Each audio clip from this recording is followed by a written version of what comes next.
Nothing compares to freshly made pesto, and we all know the green pesto with basil, but I'm going to show you how to make a beautiful sun-dried tomato pesto. I'm going to serve it with some chicken, so let's get onto the chicken first. I've got some chicken Marylands here, which essentially is the thigh and the drumstick attached, and just like any protein when you're cooking it, bring it out of the fridge at least 1 hour. So a little oil, I'm using some good quality Australian extra virgin olive oil for this, nothing compares. And I'm also going to add a good pinch of salt, freshly cracked pepper. I've preheated my oven to 180 degrees and this is going to cook for about 35 to 40 minutes or until golden brown and cooked through. Right, while the chicken is cooking, let's get on to the main attraction, this delicious pesto. When I'm making a pesto and I'm blending it, I like to add all my liquid to the jug first. It just makes it much easier to mix together. So I'm using a robust Australian extra virgin olive oil, and you can't compare extra virgin olive oil to olive oil, which is in fact highly processed. I want to taste the grassy notes to it, the robustness of it. So I want a good glug of this, about half a cup of extra virgin olive oil. So you can see that beautiful dark golden colour. That's a good sign of really good quality extra virgin olive oil. I want some acid in here, so you can use lemon, but I'm going to be using white balsamic vinegar for something a little different. A clove of garlic, we'll just crush that. In it goes.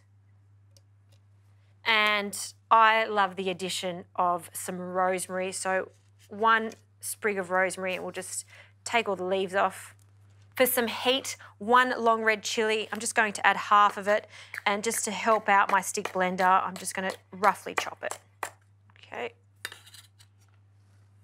Traditionally in this pesto, there's some almonds, so just some blanched almonds. No need to toast them at all when you're making a pesto like this. And by all means, change it up. If you don't want to use some almonds, this works really well with pine nuts, and walnuts is a lovely addition too.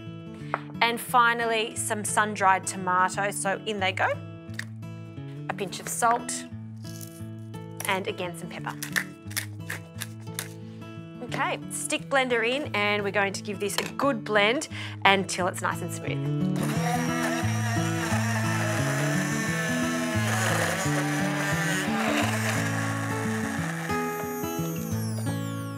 Okay, look at that glorious, rich red colour.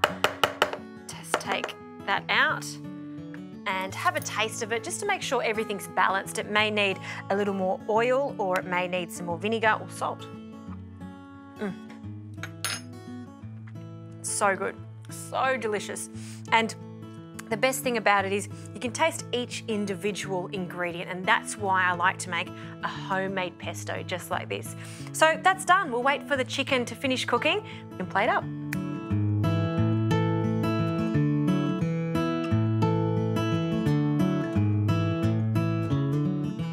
Okay, the chicken has come out of the oven. I like to rest it for about 10 minutes, and I'm serving this really simply today. I really want to show off midweek dinners, very simple ways of making dinner fast but still really, really yummy. I like to add a generous dollop of this sun-dried tomato pesto onto my plate, and this is not only going to be the sauce, if you like, for our chicken, but it's also going to be the dressing for a little side salad to go with it. I've got a mixture of rocket, chervil, some endive here. We'll pop that on top. I love the bitter leaves, particularly in the winter time. It goes so nicely with the chicken. Okay, we'll grab one of these Marylands and we'll just rest that on the sauce. You can serve this with some roast potatoes. If you're feeling a little adventurous, maybe a potato gratin, or you know what? Just as is. That's a wholesome midweek dinner right there.